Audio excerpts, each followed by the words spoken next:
most of his playing to starting camp against his former team over there? Yeah, there was, when you're coaching, managing teams, you have to make tough decisions on what's best for the team. And, obviously the emotion and the draw of Cam playing against his old team came into the equation, and we thought hard. But I think what overrode that was the fact that we've had a group together now for 4 straight home games that have got the job done, and that group deserves the chance to try and end the homestand with a win together. And Cam is part of that. It just he wasn't in the crease, so that overrode the those emotional strings that are attached to New York. Perhaps in a few days you'll get that opportunity. But it was a tough decision. It was, yeah. Todd, is that a general philosophy for you, in your own thought process, when you're winning 4 or 5 in a row, outside of a Taylor Hall, Connor McDavid, you're going to stick with that group? Well, we have and we haven't. I think you have to do what's right for the team to give them every opportunity to win the game. And we may be on a 4-game winning streak and play against a very physical team, and we have to change our lineup. So that's what supersedes anything. For the most part, you want to give a group that's had success a chance to continue on, but sometimes there are circumstances. Have you seen a difference in Jordan Eberle from a week and a half ago, where he didn't seem to have the confidence, to now where he can't seem to miss? Yeah, I think, and you probably answered your question with the confidence word. He looks confident now. There was a video clip, I think I mentioned it the other day, of him driving to the net. I forget who we were playing, and he took it there, and I just wrote on the clip, 14 looks like 14.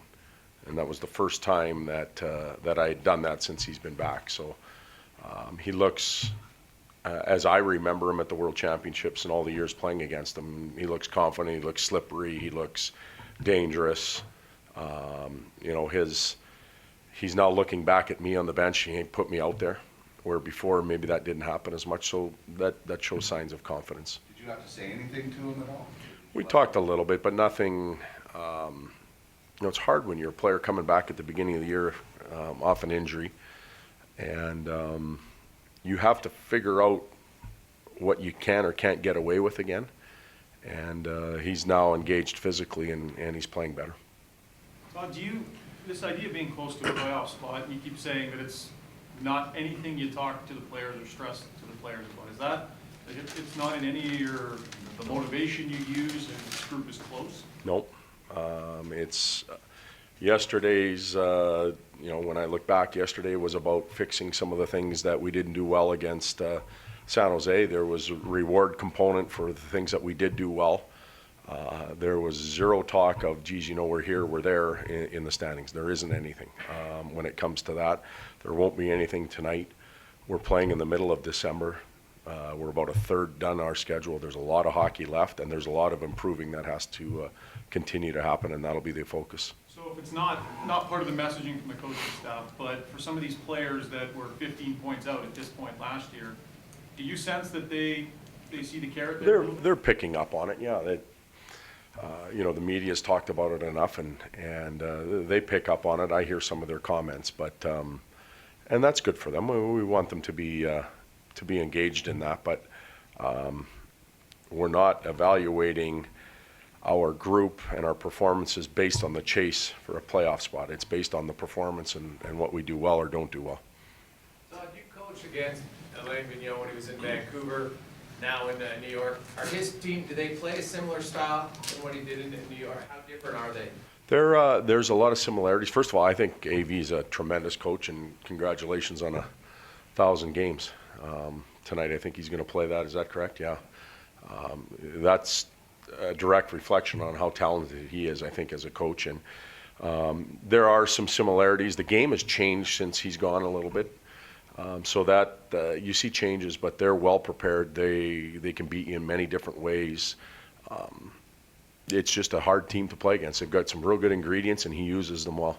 Taylor mentioned how they're a team that just likes to stifle you and can play more patient than a lot of teams, and that's obviously been a struggle for the Oilers. Do you think your team's better prepared to play a patient game? Well, I think we're going to find that out tonight. I believe we are, but my concern going into the game tonight is 4 successful games. We have been in training, dealing with maybe entering a game where we're not on a run, and we've got to get a win to put a stop to a different type of streak. We're now dealing with some success over the past week. These are those moments where I talked about at the beginning of the year. I'm going to stand back and watch our group and see how we react and apply ourselves. We want to be confident. We want to be sure of ourselves, but that shouldn't supersede the work and everything else that has to go into it. When it comes to tonight, Todd, how do you tell the guys to approach it with the ceremony and all the legends and stands?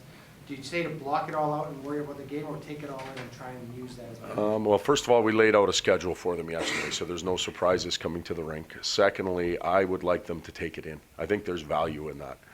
I want them to sit there and listen and absorb and, recognize the impact that that Oiler generation had on the community and on the hockey world, and kind of bank it somewhere. We're all going to get older in the hockey world and physically too, and it's our goal to put a team together like that can come back, 2030, 2035, whenever it is, and talk about some of our feats. But a lot of work to do before we get there, but it's a pretty good example of what can be done when things go well. Todd, you're 6 defensemen you have now with lots of young guys. Is Keaton here just to sit until one of the young guys doesn't play so well and we get in the lineup, or how do you see Nicky's an option for us every night. what do you want to see differently from him that you didn't see? Well, I think his fitness level, I've already noticed, is better. His confidence level is good.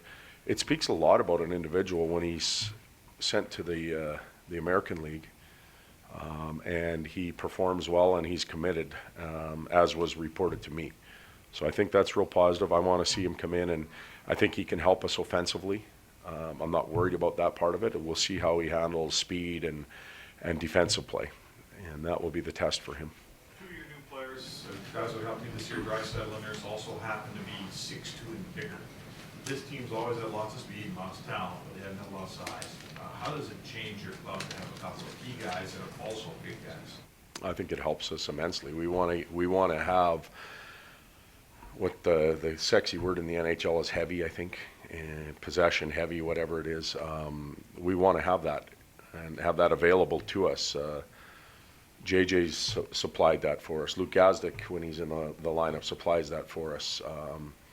Darnell's a bigger guy. Leon, it's different going against Joe Thornton the other night when you're 5'10".